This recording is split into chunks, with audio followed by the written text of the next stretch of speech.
পাবনার ঈশ্বরদীতে যাত্রীবাহী বাস ও সিএনজি চালিত অটোরিকশার মুখোমুখি সংঘর্ষে শিশুসহ ৫ জন নিহত হয়েছেন।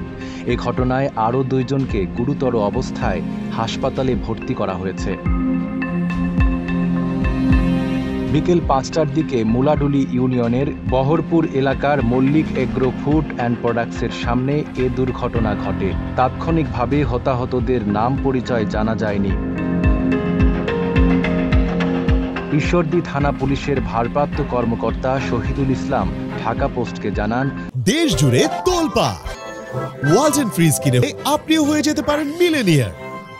যাত্রীবাহী বাসটি ঈশ্বরদীর দিকে যাচ্ছিল আর সিএনজি চালিত অটোরিকশাটি পাবনার দিকে যাচ্ছিল। ওই সময় বাস সিএনজিটি মল্লিক এগ্রো এর সামনে পৌঁছালে মুখোমুখি সংঘর্ষ হয়। এতে ঘটনাস্থলেই ৪ জন নিহত হয়।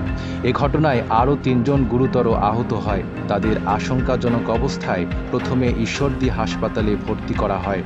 অবস্থার অবনতি হওয়ায় ২ জনকে রাজশাহী মেডিকেল কলেজ হাসপাতালে নেওয়ার পথে মারা যান আরও একজন। ঘটনার পরপরই বাসের চালক ও হেলপার পালিয়ে যান। তবে বাসটি জব্দ করা হয়েছে বলে জানান ওসি শহীদুল ইসলাম। নাইম আরাবী, ঢাকা পোস্ট।